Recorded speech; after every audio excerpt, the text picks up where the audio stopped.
Constantine was born July 718 to Maria, wife of Emperor Leo III, who had recently crushed the Arab siege of Constantinople, and thus stabilizing the empire after a century of decline and chaos. But the empire was far from 100% secure, with the threat of an Arab or Bulgar invasion or a usurper always a possibility. The citizens of the empire believed they were being punished by God, and the reason they were being punished was because of the use of blasphemous religious icons that depicted Jesus and other saintly figures. Emperor Leo realized that this idolatry was what was destroying the empire and declared iconoclasm, or icon smashing, to be the official doctrine of the religion in 726. And this policy would continue for most of the 8th century and throughout the entirety of his son's, Constantine V's, reign.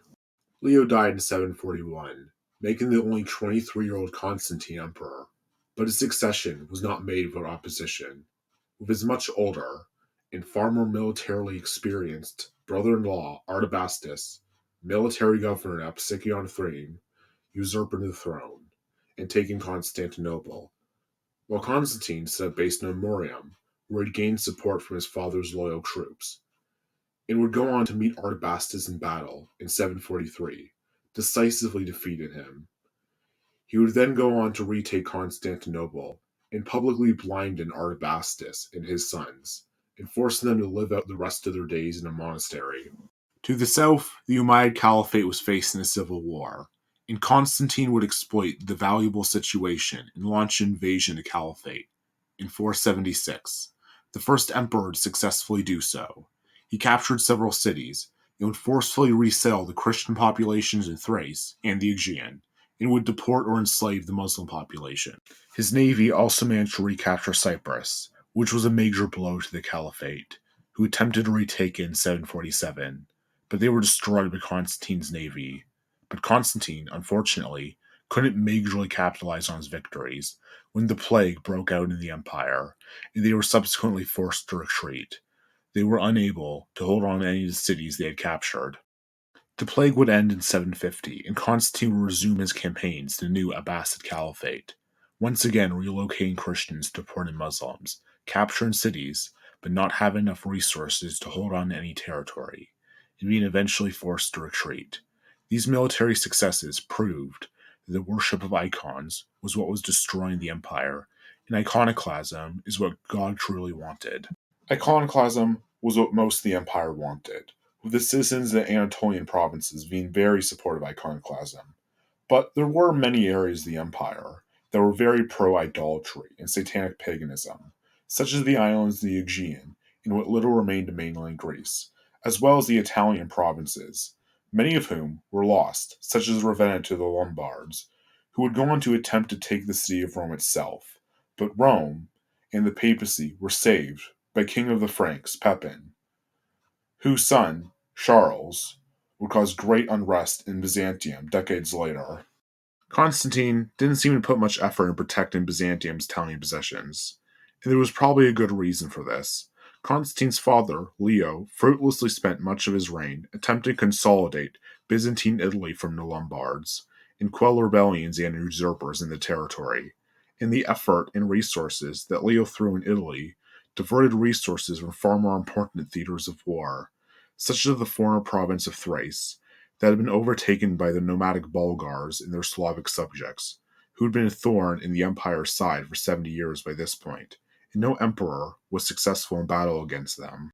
Many of Constantine's predecessors would often pay tribute to avoid Bulgar attacks, but Constantine in 755 would go on the counter-offensive against the Bulgars, and successfully crushed them in many engagements, enslaving or forcefully relocating many of the war prisoners in Anatolia. He would continue to launch annual campaigns into Bulgaria until he was eventually ambushed and defeated in the Battle of Risky Pass, where he barely managed to escape death. The victorious Bulgar Khan, Vina, did not go on the counter-offensive after the battle. He was hoping to re-establish peace, but Vina was assassinated by the warmongering Bulgar nobility, who, in 763, invaded Byzantine Thrace, plundering and pillaging as they went, until they were met by Constantine's armies outside Anchialus, who would go on to annihilate the Bulgars. Afterwards, Thousands of Bulgars were captured, and Constantine would parade them throughout the streets of Constantinople in triumph, and would let the vicious peasants rip the prisoners to pieces in the streets. How civilized! Constantine would spend the remainder of his time as emperor going on campaigns against Bulgaria, attempting to completely conquer them, which he never did, but he managed to kill or depose 6 Bulgar Khans, and allegedly captured over 200,000 Slavs and Bulgars, forcefully relocating them into Anatolia. Constantine was not purely focused on warfare.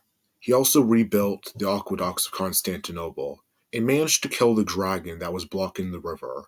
Many historians claim that Constantine did not kill a dragon, but those historians are revisionist dragon deniers, and nothing they say should be taken seriously.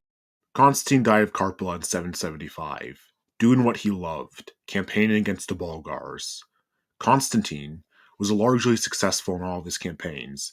He left the empire in a far stronger position than when he found it, but his predecessors would not keep up his success. His son Leo the Khazar died after a 5-year reign. His grandson Constantine VI was a weak-willed man, who was crushed by the Bulgars and deposed by his mother, who herself was deposed by Nicephorus I, who was killed in 811 in a disastrous battle against the Bulgars. And after this defeat, 38 years after Constantine's death, soldiers would storm his tomb, praying for him to come back to lead them.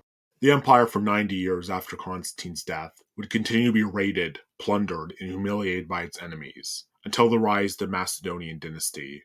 Militarily, Constantine was the most successful emperor after Heraclius and before Basil the Bulgar Slayer.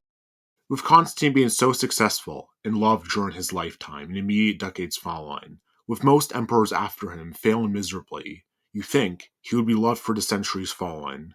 But unfortunately, Constantine was a victim of historical revisionism and demonization by iconophile historians such as Theophilus the Confessor, who would smear his name for centuries. And only recently, modern historians have been finally able to acknowledge the great achievements of Constantine V, who for a brief period managed to regain Byzantium's glory.